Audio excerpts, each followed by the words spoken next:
దీని తస్సరవలో పడ్డు సెక్రటరీ. ఇప్పుడు ఆంధ్రప్రదేశ్‌లోని సీపీఎస్ రద్దు చేస్తే ఆ!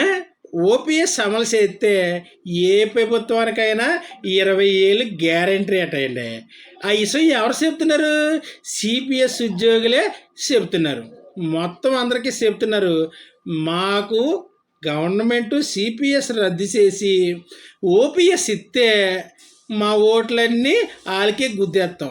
మా ఓట్లే కాదు, మా కుటుంబాలు, ఫ్యామిలీస్, ఫ్రెండ్స్, మా సేవిబులస్లు చాలా మంది ఉన్నారు. ఒక్కొక్క ఉద్యోగి తక్కువలో ఎంత చూసుకున్నా ఒక 500 మందిని ప్రభావితం చేస్తారు. ఒక్కో ఉద్యోగి 500 మంది ప్రభావితం చేస్తే సిపిఎస్ ఉద్యోగులు రాష్ట్ర వ్యాప్తంగా ఎంతమంది ఉన్నారో ప్రభుత్వానికి తెలుసు కదా. అలా తెలుసుకొని సిపిఎస్ రద్దు చేస్తే వాళ్ళ డబ్బులు ఏడిపోవు. వెంటనే సిపిఎస్ ప్రయోజనాలు ఇచ్చేసి అవకాశం కూడా లేదు. దానివల్ల చేత సిపిఎస్ ఇవ్వడం కోసం ప్రభుత్వాలు ఆలోచిస్తే కలకాలం అధికారంతో ఉంటాయి. లేదనుకో తర్వాత వాళ్ళు ఎక్కడ ఉంటారో వాళ్ళకి తెలుసు, మనం ఏం చేస్తాం కూడా వాళ్ళకి తెలుసు. ఒకటే చేస్తారు, ఏడు చేస్తారు, చెప్పినట్టు వాళ్ళకిస్తే ఓటేస్తారు. లేదంటే అదే ఓటుతో డొక్కలో పొడిచి డిక్కిలో తొంగబెడతారు.